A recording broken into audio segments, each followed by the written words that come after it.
Hi guys, hope everybody's having a good week. Sorry. I know my week's been really long and busy.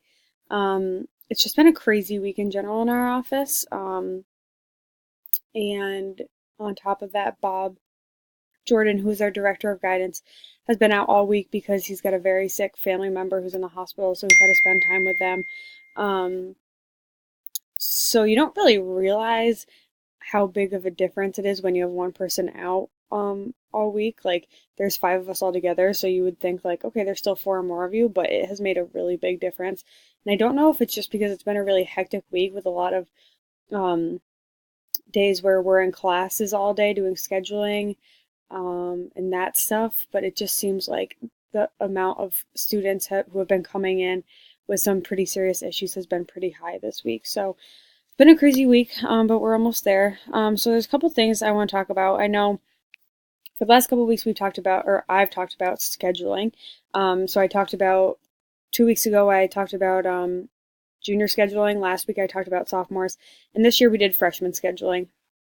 Um, so with freshman scheduling, it's pretty simple for the most part. I think last week I talked about sophomores, which was a little more involved because that's the year that they're deciding whether next year they want to go to BOCES or be IB advanced, what they want to do. Um, so there's a lot more like there's bigger decisions for them to make. Um, Freshman to sophomore year is a pretty basic year. Um, there were a couple classes that we could all walk through together. So everybody's going to take English 2. Everybody's going to take Global 2. Everybody needs PE. So those are ones we could get done as a group. When we split into the parts of the alphabet, and I covered Bob's part of the alphabet this week, we went through individually and did some other stuff. So some of the things we had to go through individually were the math that you're in, because we have freshmen that are in algebra, we have freshmen that are advanced and in geometry, and we have freshmen that are not as skilled in math and are in Algebra 1A.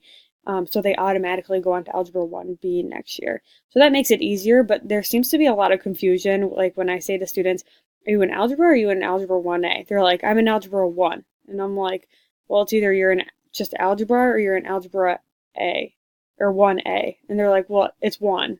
So I'm like, so it takes a lot of time to figure that out. Luckily, we have laptops with us to figure that stuff out. So there's always a lot of like explaining to them, like if you're in algebra, like there's just algebra, like you don't have to go on for another year.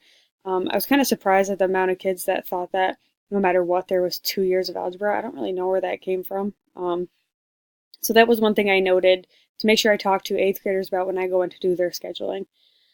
The other part of it is their science. There's 3 different science courses that students could be in this year. They can be in STEM science, which is a pretty simplified science for students that we don't think are ready for biology yet. Um, there's biology, and then we have advanced students who are in, let's see what they're in this year, earth science. No, chem. They're in chem. Um, which was kind of confusing for me too, because when I was in high school, the way Canton did it, I took bio in 8th grade and then earth science in ninth and chem in 10th as an advanced student. In Messina, they do earth science in 8th grade, chem in ninth grade, and then physics sophomore year because they have an IB bio class. So they don't want kids to take bio in 8th grade and then have to repeat it for the IB credit again their junior and senior year. So that took some like figuring out for me to do because I'm just used to the way that I grew up with it. So that was new for me. The other things we had to talk to students about were whether they've had their music or art credit yet and their health credit. Because if they didn't take it this year, we like for them to get it out of the way next year so that when they go into their junior and senior year, they don't have to worry about it, especially if they're students that want to do BOCES or want to do IB, because IB is a very, very full schedule. You have to take all your core IB courses and then theory of knowledge and some other stuff. So we just like to make sure that they get those out of the way. Um, and I think that's really it. We try to get students into CFM if we can. That used to be a requirement for students that wanted to go to BOCES. It's no longer a requirement because they get that credit while they're at BOCES now. So that's new and kind of helpful because it's hard to get that many students into CFM because a lot of kids like to go to BOCES.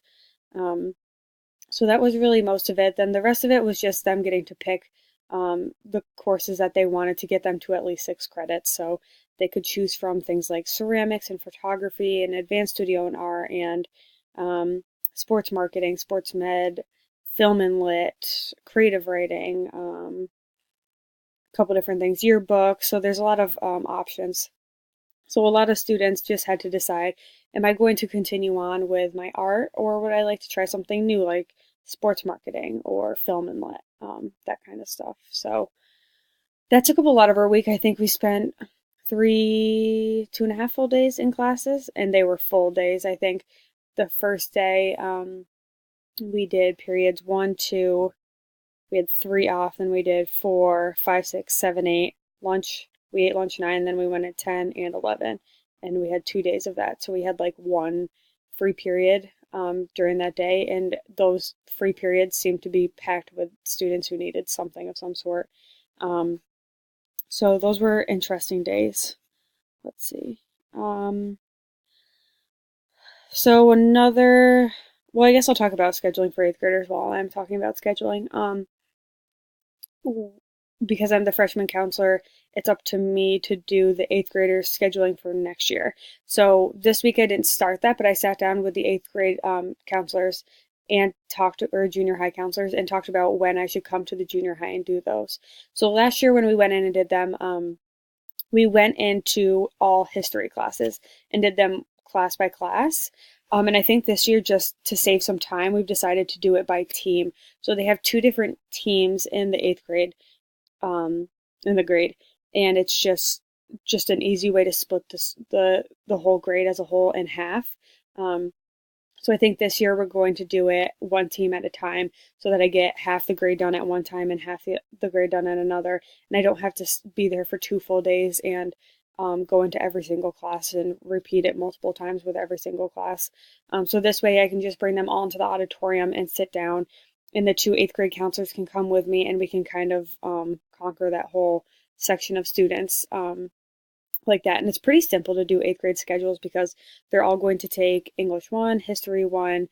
They're going to circle health and an art or music because we want to try to get it in there if we can. They're all going to circle freshman PE. They are going to either take algebra or algebra 1A. The advanced students usually know who they are, so they really know what to do. They're all going to take STEM or bio. And it's pretty easy that way. So if and we also just say, if you're in French 1 now and you wish to continue with your French, which we think you should, to get an advanced Regents diploma, blah, blah, blah, circle French 2 or Spanish 2. If you aren't in a language this year, you need to take at least 1 credit worth of language, so you need to sign up for 1 now. If you'd like to do French, sign up for French 1. If you'd like to do Spanish, sign up for Spanish 1. So it's pretty simple and we can get through them pretty quickly. So I'm glad that we're deciding to do it as a bigger group this year because it took up a lot of time last year doing it class by class. The other thing I wanted to talk about was I had a student who over the weekend was raped by her father.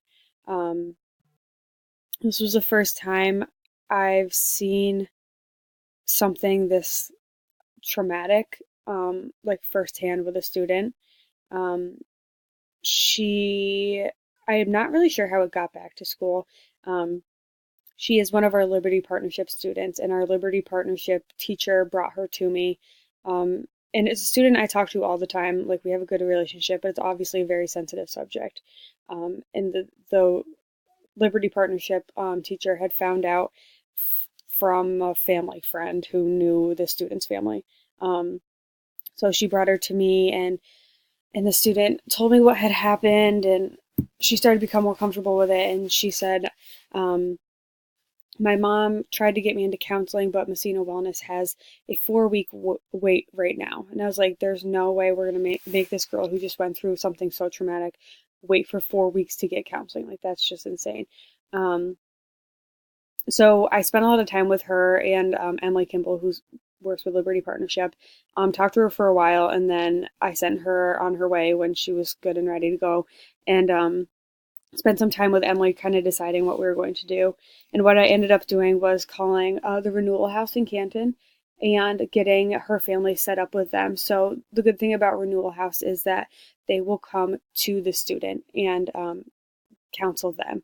Um, so when I called Renewal House, I talked to this one lady and she said, of course, give me the contact information for the mom. The mom had already said it was okay. Um, so I gave that to her. She was willing to go to the mother's house, do the paperwork with her, and then actually come to Messina School and meet with the student. So that was really awesome. We got that set up really quickly. And then from there, because we didn't want her, like, even though we had her in with the Renewal House, we were like, well, she needs to go to see, like, seek actual help besides Renewal House. So I called around, and when I called North Star, which is in Malone, and we send a lot of students there for counseling, they asked for us to tell them the situation. You know, we just said it was pretty urgent, and then we explained the situation, and they said, okay, we can get her in quickly. So they got her an appointment for Monday, which was comparatively speaking really quick. So that was really good to figure that out because I just felt so bad for her. She, you know, like I just never seen something so awful before. And she's a student who usually doesn't ask for help. She's very, she doesn't like authority. Her mom doesn't like asking for help either, and they were very cooperative. And the mom was actually working really hard to help her daughter, which made me happy to see because that doesn't happen every day in that family. Um, so I'm really hoping that between Renewal House and North Star and having a YAP worker, she'll start to be able to figure things out and work through some things. Let's see. I think just the other thing to talk about was we have a student, and I think I've talked about him before, and he is just out of control. Like, I really don't know how to explain it. He gets in fights. He gets written up and suspended constantly for harassing girls. And he's a tough kid to work with. This week while we were doing scheduling, he's a freshman. We were in, so there were all four of us counselors were in there, um, as well as his English teacher. And he just started like screaming, swearing at another kid, like saying awful things to him. And we were all blown away that he was saying that right in front of us. We were like, what is this kid doing? So what we decided to do was try to schedule another parent conference with his parents. His parents are from Haiti, so they like to, when they know that it's the school calling, they like to answer the phone and pretend they don't know what we're saying because their main language isn't English. Um, it's our secondary language, so they like to pretend they can't understand us and then hang up on us.